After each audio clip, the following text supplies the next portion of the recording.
The planet Mandalore is within the choking grasp of Darth Maul and his followers. Only Bo-Katan, Ahsoka Tano, and the 332nd Company can stop his tyranny.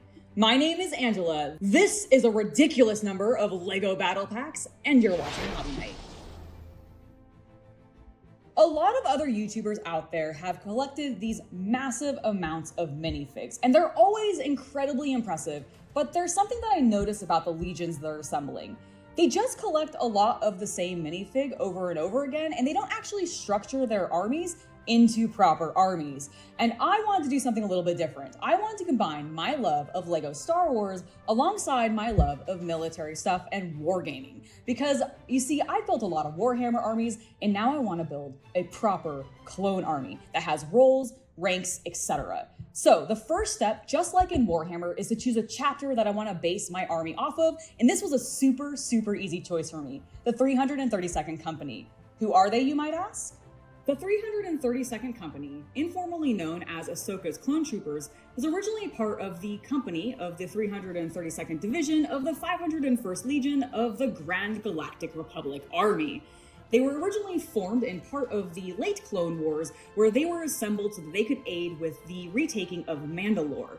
General Skywalker ordered its creation as a way to provide the then-disgraced Ahsoka Tano a means to aid Bo-Katan in taking back the planet and finally bringing to justice the former Sith apprentice. How did that go? Well, that's a story for another time. I've had this idea bouncing around in my head basically ever since I started rewatching the Clone Wars during the lockdown. And so I've spent the last year spending time collecting various battle packs so that I can add a lot of diversity to my units. Do you think you got enough? You know, we can only hope so, but even if I haven't, there is another set coming out soon. And I wanted to just stop here for a moment to thank my followers for donating and helping me collect and assemble this entire army. You guys are the best, and I really appreciate you assisting me in this project. It is something I've been wanting to do for quite a while now. So the plan is we need to open up all of these boxes, part them out, separating the minifigs from the rest of the bricks so that we can do some building with those later, and then get our minifigures built up so that we can start building our battalion up, getting those platoons put together. This is gonna take a little while, so let's get to it.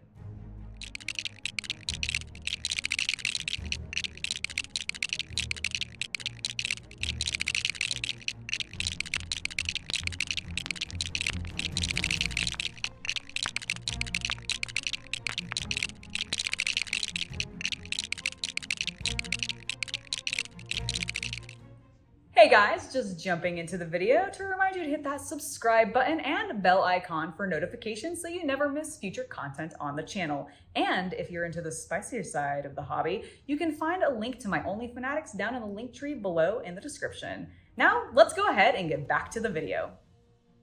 The standard 332nd Trooper is the simplest design, where I use the basic 501st torso and 501st legs with the addition of a 332nd helmet and carbine to complete their kit.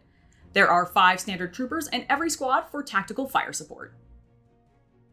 Moving on, each squad is also deployed with 2 specialists.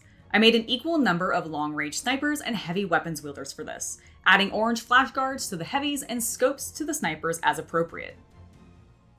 To match their specialists, each squad features a corporal with a matching heavy weapon or sniper rifle. And as a way to help distinguish the corporals from the special weapons teams they outrank, I use the actual specialist torso from the 501st Heavy Pack.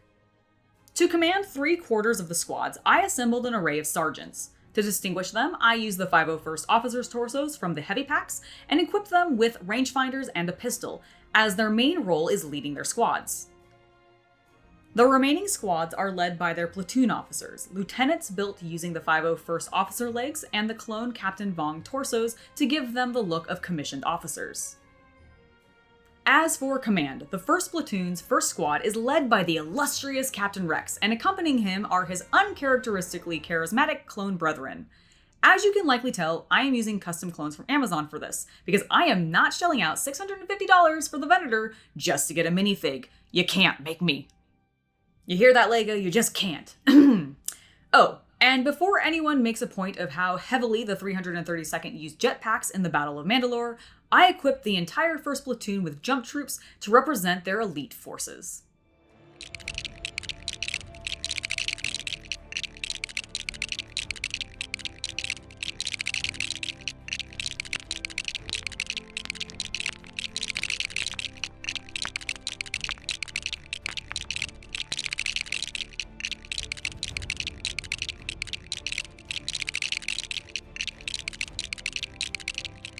But what about the thousands and thousands of bricks that also come within the battle packs, I hear you asking? Well, don't worry, I found a use for, well, most of them. Some of them are, in fact, still ending up in my loose brick collection, but I did try to find a use for as many of them as I could. And how I did that is I went on Rebrickable, and I found a couple of mocks from a creator called Lego Men 360, and this creator has put together 2 mocks that I thought were perfect for this build.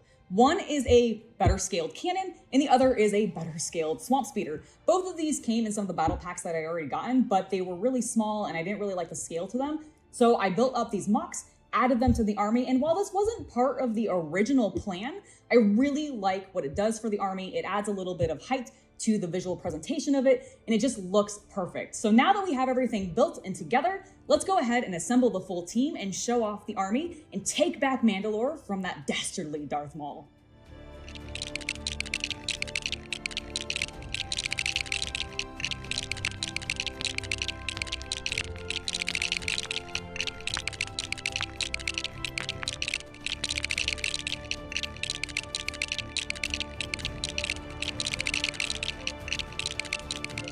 And here they are, the 332nd Battalion, the saviors of Mandalore. With their help, Bo-Katan will take back the planet from Darth Maul, and nothing bad will ever happen to it ever again.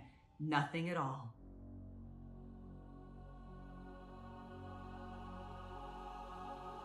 Right, so I absolutely loved putting this army together. And you might be thinking to yourself, Angela, we've seen tons of people put armies together, but I didn't want to do the same that I saw every other YouTuber doing out there, which is gathering just a bunch of the same clone types and then assembling them in mass. While that is very cool, I wanted to treat this army build as if I was building for a Warhammer game.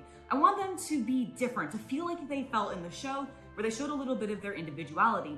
And while there is not a super great way to do that without starting to do repaints on the army, I do think that LEGO provides a variety of different torsos, leg pieces, and accessories that allow you to really make, especially the 32nd, come together. Or the 332nd, sorry.